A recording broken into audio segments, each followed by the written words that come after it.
Bienvenue dans cette vidéo qui va parler de zéro déchet parce que j'ai envie, voilà. Ça fait depuis septembre que j'ai commencé à faire du zéro déchet avec mon copain et ça se passe très bien. Donc aujourd'hui je vais te faire une petite explication de comment on fait du zéro déchet, qu'est-ce que c'est déjà le zéro déchet, tout le monde ne sait pas ce que c'est.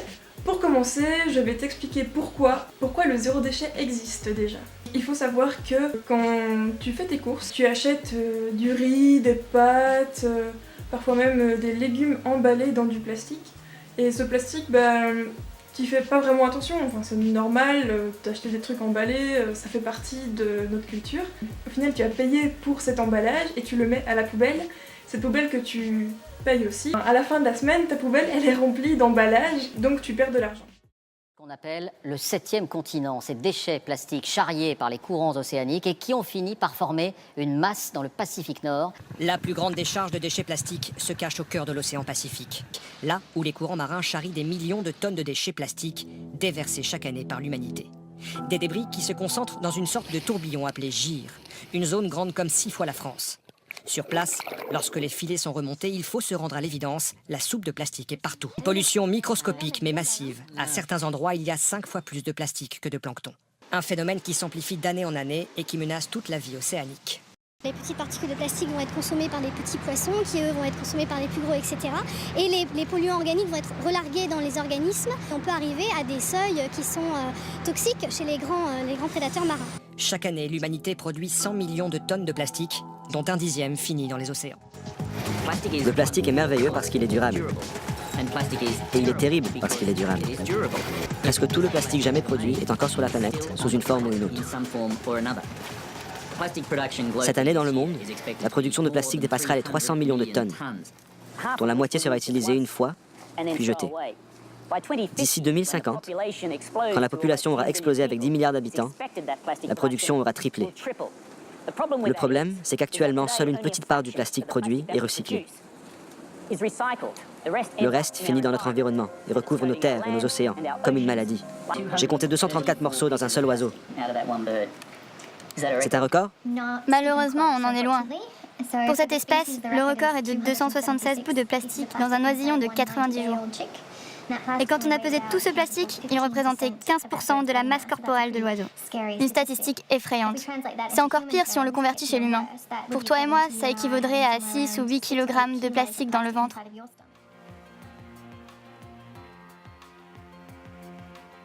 Selon une prévision, d'ici 2050, il y aura au poids autant de plastique dans l'océan que de poissons. Tous les pays utilisent du plastique, mais il faut commencer à rationaliser cet usage. Il faut penser au recyclage, il faut arrêter d'utiliser les sacs plastiques qu'une fois. Les sacs pour les courses sont un bon exemple. Votre famille n'en a pas besoin. Emmenez plutôt un cabas et vous mettez vos courses dedans. L'équivalent d'un grand camion poubelle par minute, chaque jour, déverse son contenu de plastique dans l'océan. Il faut se regarder en face et se demander si on mérite vraiment ce magnifique océan qui nous a été confié. Le principe du zéro déchet, c'est d'essayer d'approcher l'absence de déchets dans le quotidien. Donc, chaque jour, on essaye de ne pas créer de déchets. On essaye aussi bien de ne pas faire entrer de déchets chez nous que au quotidien, quand on achète un truc à emporter. On essaye vraiment de faire le maximum pour ne pas créer de déchets inutiles qui ont une durée de vie de 2 minutes ou 5 minutes. Première chose à faire en zéro déchet, c'est essayer de se rabattre sur des produits qui ne sont pas emballés dans des emballages en plastique. Donc on va essayer déjà d'aller vers des produits qui sont emballés dans du carton, dans du papier, avec le moins de film plastique possible, voire pas du tout, c'est vraiment le mieux. Le top du top pour le zéro déchet, c'est d'avoir un magasin en vrac. Les magasins en vrac, je suis tombée amoureuse, c'est juste magique. Tu as tes petits silos, ça dépend, parfois c'est des petits silos où tu tires une manette et ça fait tomber dans ton sac. Soit c'est des silos par terre et avec une petite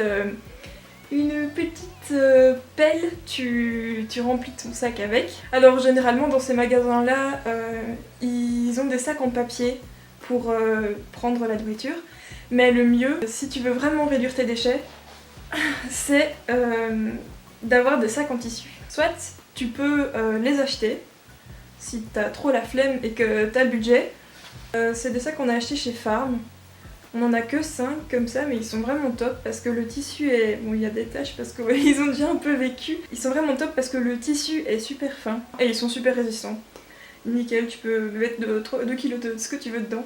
Là, c'est du quinoa. Tu peux aussi les faire toi-même. Moi, j'ai fait des sacs, mais ils sont pas très beaux. Hein. Enfin, le tissu, je sais qu'il y a mieux. Tu peux faire des sacs toi-même, hein. C'est pas très compliqué. Il suffit d'avoir un peu de matériel. Ou de demander à ta grand-mère ou à quelqu'un de ta famille qui coud.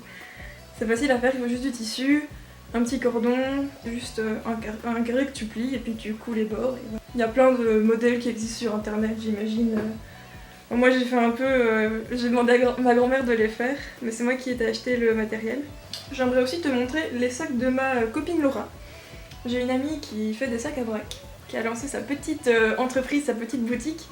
Et elle fait des sacs super jolis. Bon là, c'est mon pain qui est emballé dedans. Et elle fait plein de motifs avec des tissus récupérés. Donc elle a vraiment une démarche écologique. Elle récupère des tissus de seconde main. Enfin, elle fait ça super bien. C'est super joli, c'est super solide. Et sa marque, ça s'appelle Seeking the Blue. Donc voilà, elle a fait une petite étiquette et tout, c'est super mignon. Donc je te redirige vers sa petite boutique si tu es intéressé. Et c'est vraiment adorable, voilà, moi je suis fan, j'en ai commandé plein à Noël pour ma famille. C'est super pratique. Donc voilà, t'as tes sacs à vrac, tu vas dans des magasins de vrac, tac tac tac, tu te sers. Et alors il faut savoir que la plupart du temps, le vrac c'est bio. Donc on pourrait penser que c'est plus cher, mais en fait pas du tout parce qu'il n'y a pas d'emballage. Donc en fait tu prends la quantité que tu veux et au final tu payes beaucoup moins cher. Nous à deux, pour juste les produits secs, par mois ça nous coûte 80 € maximum pour tout ce qui est riz, pâtes, quinoa, tous ces trucs là. Voilà, donc ça va, c'est pas trop cher. Après, toute la semaine on achète quand même des fruits et légumes au marché, mais du coup vu que c'est au marché c'est aussi moins cher. Là t'as tes petits sacs à vrac, tu vas faire tes petites courses. Tu remplis tes petits sacs et tout, tu pèses, enfin le mec les pèse et tout, nickel, tu ressors du magasin. Mais après quand tu reviens chez toi, tu vas pas laisser la bouffe dans les sacs, ça va pas aller du tout. Parce que c'est pas fait pour conserver les sacs, il faut que tu les mettes dans des bocaux. Donc ce que je te conseille pour les bocaux, c'est tadam, un bocal qui vient de chez Ikea. Parce que je voulais un bocal très long pour mettre des spaghettis. Mais au final, j'ai pas trouvé de spaghettis en vrac jusqu'à maintenant. Donc on met des pâtes dedans. Donc ça c'est un bocal qui vient de chez Ikea. Mais après il faut savoir qu'il y a beaucoup de bocaux que tu peux trouver dans des brocantes, ou chez ta grand-mère, ou chez ta tante. Ou peut-être que ta maman a des bocaux dans son grenier et qu'elle les utilise pas. Enfin, nous personnellement je pense qu'on a une quinzaine de bocaux et on les a tous récupérés dans ma famille. Donc on n'a rien acheté. Et on a juste 2-3 qu'on a trouvé sur une brocante à Bruxelles. Je vais t'en montrer quelques-uns. Je crois que ça vient d'une brocante. Là on a mis le couscous dedans, tu vois, en plus c'est super joli, c'est super pratique. Parce que du coup quand tu ouvres ton armoire, tu vois ce qui te reste, parce que c'est transparent, tu vois. Plein de bocaux comme ça côte à côte, c'est un peu magique, c'est comme si t'entrais dans une épicerie un peu rétro. Comme là c'est des lentilles corail si tu connais pas, c'est super bon. Et ça c'est ce qu'on mange le plus, c'est du muesli avec des noisettes et des raisins secs. On mange ça le matin avec du lait et des fruits coupés.